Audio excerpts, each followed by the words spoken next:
What is up, ladies and gentlemen? It is referee Steven Dumeng here to give you some UFC 318 predictions. I did pretty dang well last time, and let's keep that momentum going.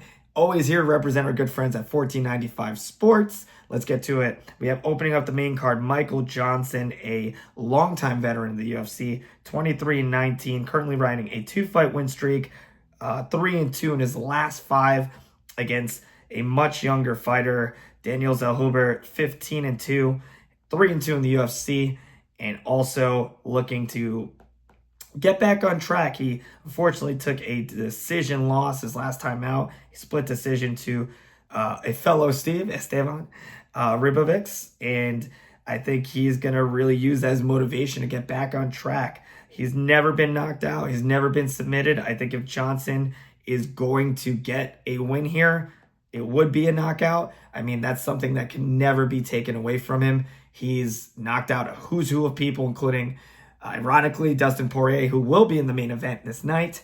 And he will, will it happen?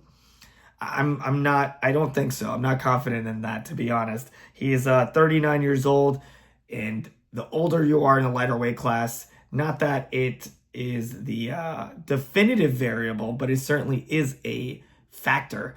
And I think that will play into it. I think Daniel's going to look to get back on track and fight a smart fight, more of a defensive, controlling fight, so that way he doesn't get tagged by Johnson. I don't think we'll see Daniel get the finish himself, but if I had to say, Johnson's best way to victory would be to keep it on the feet and trade. He has, again, like I said, that knockout power that can never be denied. I just don't see it playing a factor here because Daniel's going to fight smart, control the action, the pace of the action, and very likely probably incorporate more grappling, which I think will certainly help him. And I think we will see Daniel get a unanimous decision win to open up the main card. Moving on, we have the returning Patricio Pitbull for his second UFC fight, hopefully looking far better. Unfortunately, came up quite short against Yair Rodriguez, which is, the top of the division. You know, Patricio Pitbull is a world-class fighter, a title holder. He's fought a who's who of fighters, and it was a test. It was a test to see how he'd do against a fighter of, at the top of the weight class. And unfortunately, he looked quite rough. And I think that's going to be motivation for him to get back on track. He is 2-3 in his last 5. So he really, and at 38 years old, he really needs to, in my opinion, this may be do or die. 36-8. He has a crazy statistic of 33% knockout wins and 33% submission wins and 33% decision wins. He keeps it varied. 8 losses. Dan Ige, 19-9. And I'm just realizing this. Dan Ige has never been knocked out or submitted in his 19-9 record and on his resume. And has scored a number of finishes, 12 to be precise. And he is coming off a TKO over Sean Woodson. He is 2-3 in his last 5 as well. And I mean, this could be, arguably do or die for both fighters. Ige is younger. However, he certainly has had his share of wars. Pitbull also, again, no stranger to being in absolute wars. What will happen? I think these guys are going to stand and trade. I think that favors Pitbull because I think he's going to look for the knockout. It's never happened. He has not been knocked out. Dan Ige, that is. Can he knock out Patricio Pitbull? I think he certainly could. However, what I think will happen, these guys are going to stand and trade. We're going to get more of a kickboxing match, hopefully a very exciting one. I believe that's what will happen. And I think I'm going to see, or we'll see, a unanimous decision win for Patricio Pitbull. I would love to see him get back on track and look to get that first UFC win. Moving on, we have D-Rod, Daniel Rodriguez, 19-5 against Kevin Holland, 28-13. D-Rod is currently on a 2-fight win streak, 2-3 in his last 5, however. Kevin Holland, 28-13, a knockout artist, 50% of his wins coming by knockout, and currently also riding a 2-fight win streak, 3-2 in his last 5. And what will we see here? I mean, Kevin Holland is, in my opinion, the definition of excitement. He always brings it, and I don't see that changing here. I think he's going to look to produce yet another exciting fight, win or lose.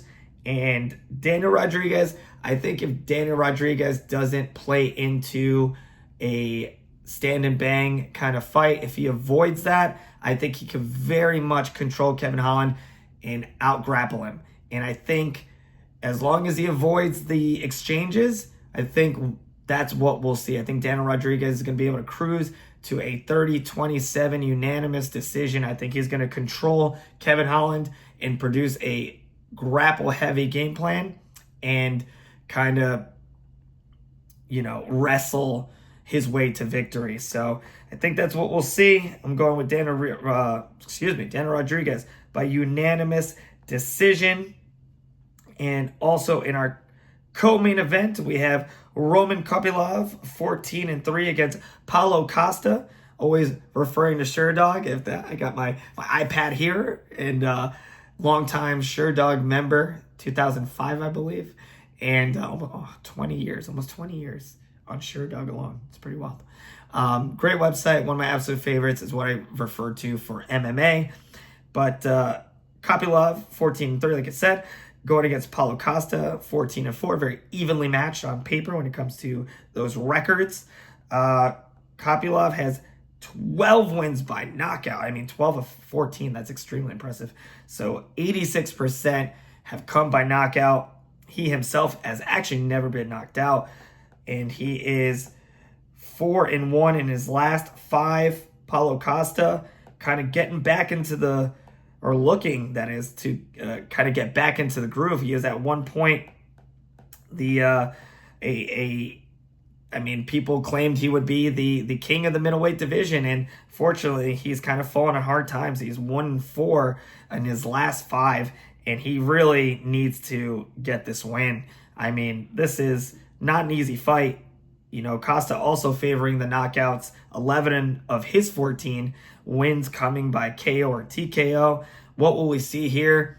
I mean, if Costa is, I think the guy can certainly still make the claim to get the title in the middleweight division, and he really needs to get back on track. He needs to really make it happen against Roman, who is not going to be an easy fight. I think these guys are going to trade, and I think both of them will be looking to knock each other out.